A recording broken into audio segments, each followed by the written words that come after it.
Are you looking for a way to supercharge your Dryfire? If so, this is the video for you.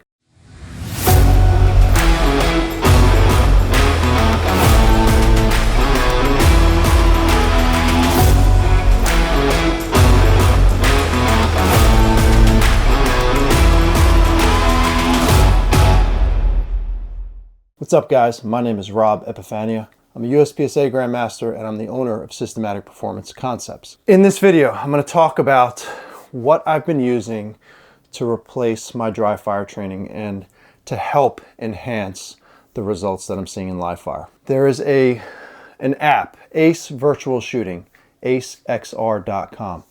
What this does is it uses the Meta Quest 2, 3, or 3S, and it turns it into a USPSA training game. Now, there's more than just USPSA in there, but for me personally, I'm using it as a USPSA training tool. So if you have a Meta Quest 2, 3, or 3S, what you do is you purchase the membership, you purchase one of their handsets, and you get to training, right? So this is their fire and control unit with an aftermarket 3D printed handset that replicates very similarly my 2011 platform. Okay, the controller goes into here and then it replicates what I'm doing in game to a very high level. I posted an Instagram reel recently of me using it in my living room and that went viral. To date, in a couple days, I think it was 4 or 5 days, it's reached 350,000 views. Let's talk a little bit more about this. So I purchased Ace as an opportunity to just try to add accountability, try to add things to my dry fire routine that's going to help enhance it. So let's talk about what those benefits are. When we're using Ace, dry fire is accountable now. So when we're doing our typical dry fire, we would typically call shots based on what we see in the dot as we're pressing the trigger, whether we're going off trigger break or trigger release. In Ace, it actually gives you that feedback. So when you press the trigger, when the shot goes off, you're actually going to see what your hit is, which is going to help you be able to have more accountability and honesty within your dry fire training. Secondly, in game, there is also, while there's not actual physical recoil, there's no movement of the gun itself. In game, there is actually visual recoil. What we see in the game is we see the dot or the sights move up and down as if it were actually recoiling. Something I've started telling people is the higher level of shooting ability you have, the higher your shooting fundamentals are, the more recoil is just visual. You look to your spot, when you shoot, the gun goes up, the gun comes down, and you just try to keep putting that dot or those sights back on that spot that you're looking at. So this helps out tremendously there. It also allows you to learn how to call shots properly off of the dot lift or the front sight lift.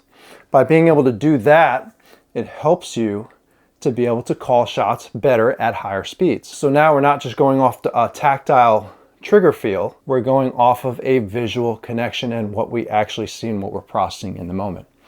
For visual processing, information processing, and visual speed, this is tremendously valuable.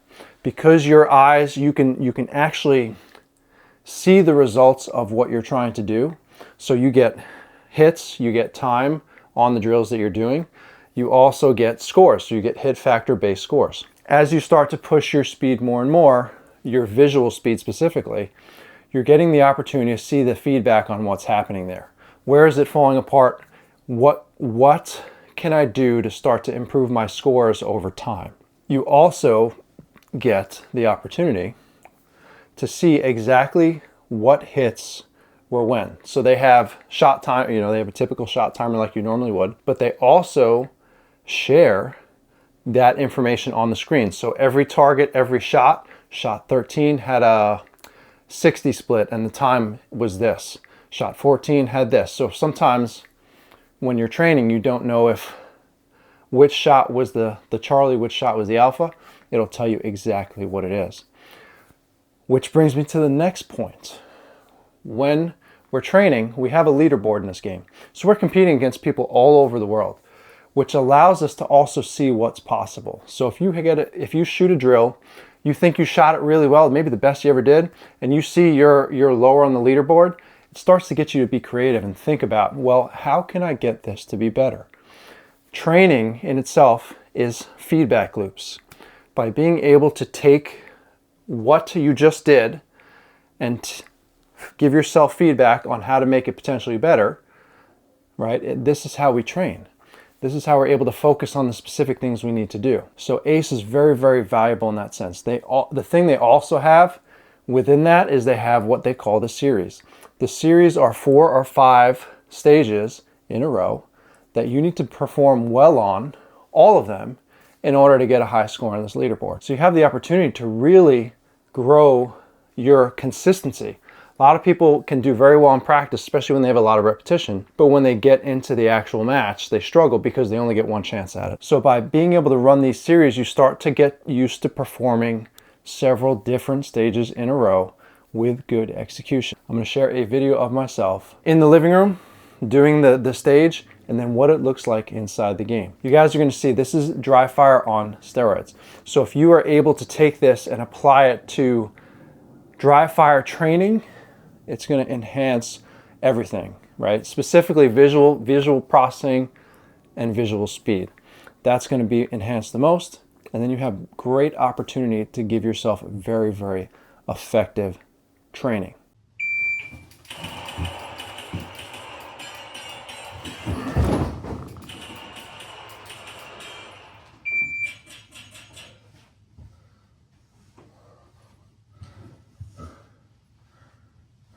Stand by.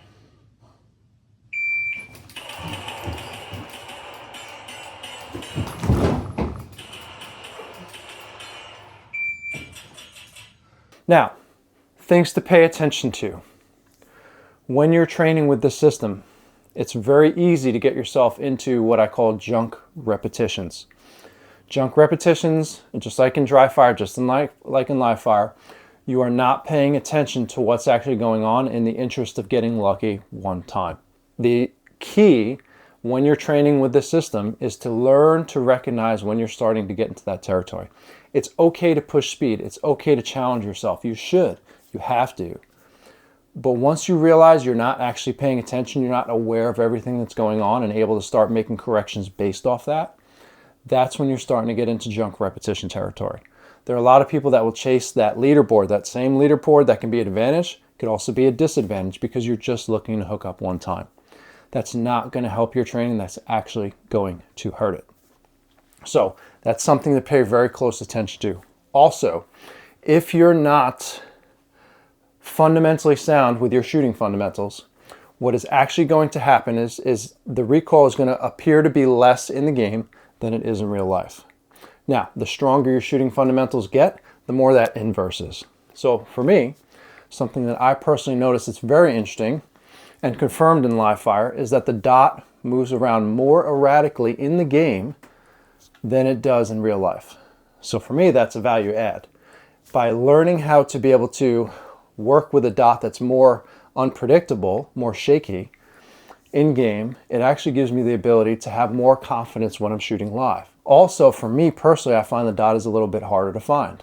So again, that allows me to be able to enhance my performance in live fire, my effectiveness in live fire. If your shooting fundamentals, your index, right, your trigger press, your grip, if those things are all lacking, you have to make sure you start to improve those as well. What I would typically recommend someone do is if they're training with this game, they play this game for a certain amount of time, and then they end with 5 to 10 minutes of handling their specific firearm in very basic ways, meaning draws, reloads, grip and trigger press. Simple things that get them reconnected to their gun.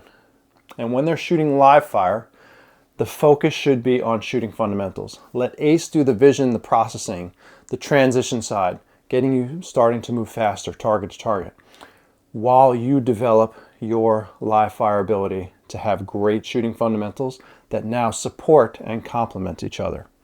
I personally don't do draws, so some people will start from the draw with a holster. I personally don't. Some people will start low ready. I personally don't. I actually start from the chest with the muzzle just low enough to be able to cross the threshold. So this is teaching me to have a very consistent presentation, just like I would with my live fire gun. I will lose some time in the scores, so I won't be able to necessarily shoot as quickly as other people who are coming from a low ready and just coming up, but it's more accurately replicating what I'm doing in live fire. And I've actually noticed I haven't done many draws or reloads since I've been training heavily with this. And I've actually noticed my draws and reloads have stayed the same and gotten more awareness out of them within that same speed. So when used effectively, this training tool is excellent. Guys, if you want to go pick this up, acexr.com. There are numerous discount codes available for 10% off. The one that I have for my students, or one of my students got it for us, is Lizzie LMR, Lizzie LMR, and that's 10% off at the membership. I think at the website for the membership. I would highly recommend it for anybody who is also interested in this. In my accelerator program, I detail exactly how I'm using this in order to get better results. I'm continuing to go through experiments with this to see how much I can get out of it, and I'm getting a ton. So guys, I would highly recommend picking up this system. If you guys have questions or comments, put them down below and I'll make sure I get back to you. Thanks for watching. I hope you enjoyed it.